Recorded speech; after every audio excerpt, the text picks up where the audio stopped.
For a call for action update for you tonight, New York Attorney General Eric Schneiderman spent part of today in Western New York, highlighting programs targeting solving vacant property issues. One topic, land banks. Call for action showed you this house on Fowler Avenue in the town of Tonawanda that had neighbors upset.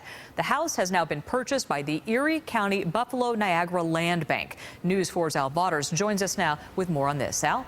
Diana, it affects just about every city, town, and village in Western New York. Foreclosed property leading to neighborhood blight. Now, we've done many stories on it, and Attorney General Eric Schneiderman came to town to focus on Erie County's epidemic of vacant properties. That the entire community starts picking itself up once you start removing the blight. A grateful Mayor Jeff Szymanski thanking Attorney General Eric Schneiderman for funding Erie County's land bank, which is buying up vacant but viable property to rehab or demolish, including these houses in Lackawanna.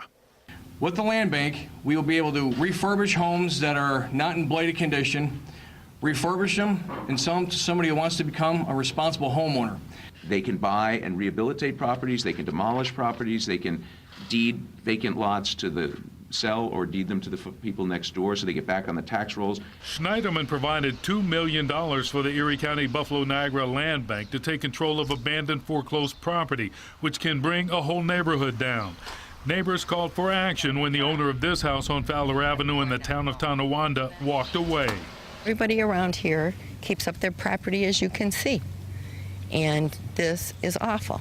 The land bank took control of the property, but costly repairs to an unsteady foundation could rule out rehab. And we do have to take the house down. We would start talking to the neighbors on the street right away and to see if they have an interest in possibly becoming, having Fowler become part of our side lot program. Schneiderman is also taking aim at what are called zombie properties, like this house in Cheektowaga, where the bank is foreclosed, the owners walk away, but the bank does little to maintain the property. But the bank will pay the taxes, so we can't foreclose on it, and it just falls into utter disrepair. State lawmakers are crafting a measure that would hold banks responsible for keeping up their zombie properties.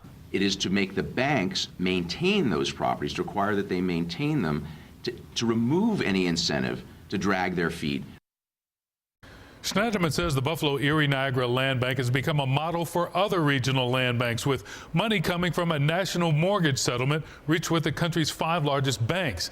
That settlement is also providing legal assistance for homeowners fighting to keep their homes out of foreclosure. Al Vaughters, News 4 at 5:30. Thank you, Al.